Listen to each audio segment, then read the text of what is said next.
Assalamualaikum warahmatullahi wabarakatuh. Perkenalkan, di sini kami kelompok 5 akan mempresentasikan hasil diskusi kelompok kami tentang hakikat manusia dan rasa ingin tahuannya. Sebelum menjelaskan tentang materi, izinkan saya memperkenalkan anggota kelompok 5. Yang pertama, Rahmawati. Yang kedua, Fenita Ilizanggrum. Yang ketiga, Kendi Sada Putri. Yang keempat, Helfitriani Pujiastuti Rahayu. Dan yang terakhir kelima, Marcella Imbu. Di sini saya Rahmawati akan menjelaskan tentang hakikat manusia. Hakikat sendiri adalah sesuatu yang benar-benar ada atau asal dari sesuatu. Dan manusia adalah makhluk yang memiliki akal dan memiliki hasrat ingin tahu. Dengan hasrat itu, manusia mulai mencari tahu dan berpikir tentang kehidupannya atau hal di sekitarnya. Di sini, secara umum ada beberapa hakikat manusia yang perlu kita pahami. Yang pertama adalah makhluk yang memiliki tenaga. Yang kedua, individu yang memiliki sifat rasional dan bertanggung jawab atas tingkah laku intelektual dan sosial. Yang ketiga, seseorang yang mampu mengarahkannya ke tujuan yang lebih positif. Yang keempat, makhluk yang berproses.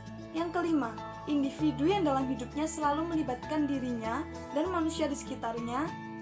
Yang keenam adalah individu yang mudah terpengaruh oleh lingkungan. Dijabarkan hakikat manusia secara umum ataupun kajian-kajian tentang hakikat manusia lainnya. Di sini, persoalan tentang manusia akan tetap menjadi misteri yang tak sepenuhnya terselesaikan karena keterbatasan pengetahuan para ilmuwan untuk menjangkau segala aspek yang terdapat dalam diri manusia. Juga manusia sebagai makhluk ciptaan Tuhan yang istimewa, agaknya memang memiliki kehidupan yang penuh rahasia. Keterangan tersebut dijelaskan oleh Jalaluddin Rumi. Selanjutnya adalah hakikat manusia dan keingintahuannya. Ada dua. Yang pertama adalah kelebihan manusia dari penghuni bumi lainnya. Ada beberapa kelebihan manusia daripada makhluk lainnya, antara lain yang pertama, manusia sebagai makhluk berpikir. Yang kedua, manusia sebagai pembuat alat karena sadar akan keterbatasan indranya. Yang ketiga adalah manusia dapat berbicara baik secara lisan maupun tulisan. Yang keempat adalah manusia dapat hidup bermasyarakat. Yang kelima adalah manusia dapat mengadakan usaha. Yang terakhir adalah manusia mempunyai kepercayaan dan beragam. Yang kedua adalah rasa ingin tahu dan terbentuknya ilmu pengetahuan yang merupakan suatu ciri khas manusia. Manusia mempunyai rasa ingin tahu tentang benda-benda di sekelilingnya, alam sekitarnya, luar angkasa, bahkan tentang dirinya sendiri. Rasa ingin tahu seperti itu tidak dapat dimiliki oleh makhluk lain. Jelas kiranya bahwa rasa ingin tahu itu tidak dimiliki oleh benda-benda mati, seperti batu, tanah, angin, api, dan lain sebagainya. Manusia merupakan makhluk hidup yang berakal, serta mempunyai derajat yang lebih tinggi dibandingkan dengan hewan atau makhluk hidup lainnya. Manusia memiliki rasa ingin tahu yang tinggi, yang terus berkembang. Perkembangan rasa ingin tahu pada manusia dimulai dengan timbulnya pertanyaan dari suatu yang dilihatnya dan diamatinya. Adanya kemampuan berpikir pada manusia menyebabkan terus berkembangnya rasa ingin tahu terhadap alam semesta ini. Sifat keingintahuan manusia. Manusia dengan rasa ingin tahunya yang besar selalu berusaha mencari keterangan tentang fenomena alam yang teramati.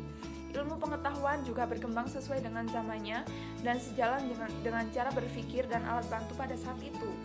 Pada zaman Yunani, terjadi pola pikir yang lebih maju daripada pola pikir mitos, di mana terjadi penggabungan antara pengamatan, pengalaman, dan akal sehat, logika atau rasional. Yang ketiga yaitu sejarah pengetahuan manusia. Manusia selalu merasa ingin tahu akan sesuatu yang belum tahu jawabannya. Perkembangan lebih lanjut dari rasa ingin tahu manusia ialah untuk memenuhi kebutuhan non-fisik atau kebutuhan alam pikir manusia. Untuk itu, manusia menerka-nerka sendiri jawabannya. Menurut Auguste Comte, dalam sejarah perkembangan jiwa manusia, baik secara individu maupun secara keseluruhan, berlangsung dalam 3 tahap, yaitu 1. Tahap teologi atau fiktif. Pada tahap ini, manusia berusaha mencari dan menemukan sebab yang pertama dan tujuan yang terakhir dari segala sesuatu dan selalu dihubungkan dengan kekuatan gaib. Yang kedua yaitu tahap filsafat atau fisik atau abstrak. Di tahap ini, manusia masih tetap mencari sebab utama dan tujuan akhir, tetapi manusia tidak lagi menyadarkan diri kepada kepercayaan akan adanya kekuatan gaib. Yang ketiga yaitu tahap positif atau ilmiah real. Di tahap ini, manusia telah berpikir secara positif atas dasar pengetahuan yang telah dicapainya, yang dikembangkan secara positif melalui pengamatan, percobaan, dan perbandingan. Ilmu pengetahuan juga berkembang sesuai dengan zamannya dan sejalan dengan cara pikir dan alat bantu pada masa-masanya. Berikut ini perkembangan pengetahuan manusia dari zaman ke zaman. Yang pertama yaitu zaman purba, di mana manusia masih mengenal alat dari batu.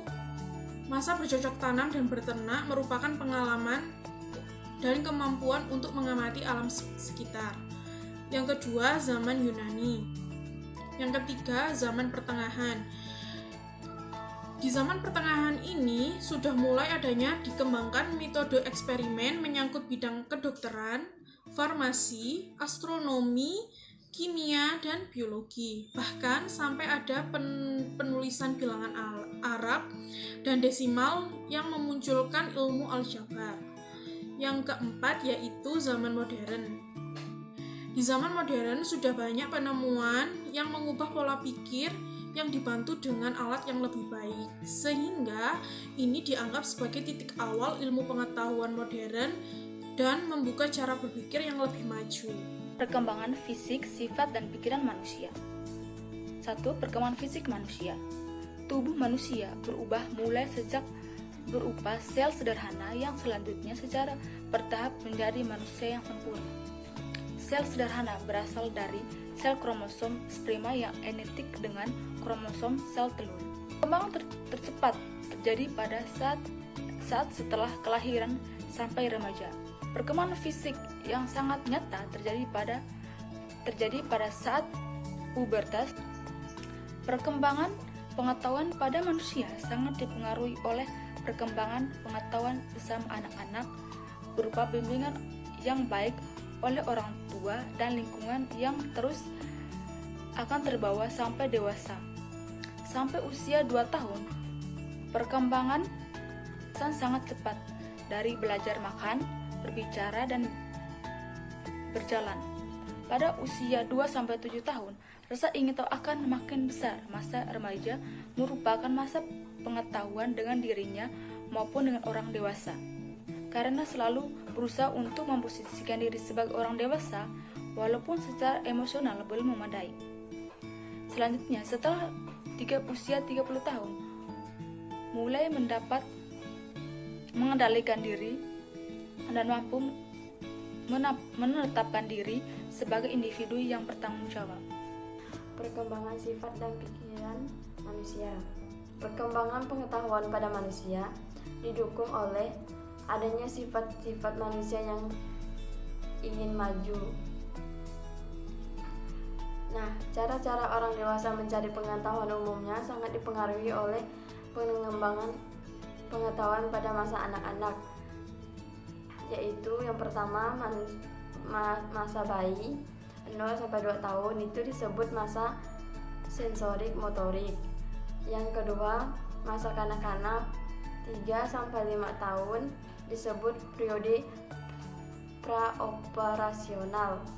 Yang ketiga, masa usia sekolah 6-12 tahun itu disebut periode operasional nyata. Yang keempat, masa remaja 12-20 tahun itu disebut periode preoperasional formal. Yang kelima, masa dewasa 20 tahun ke atas itu di mana masa ini ditandai dengan kemampuan individu untuk berdiri sendiri.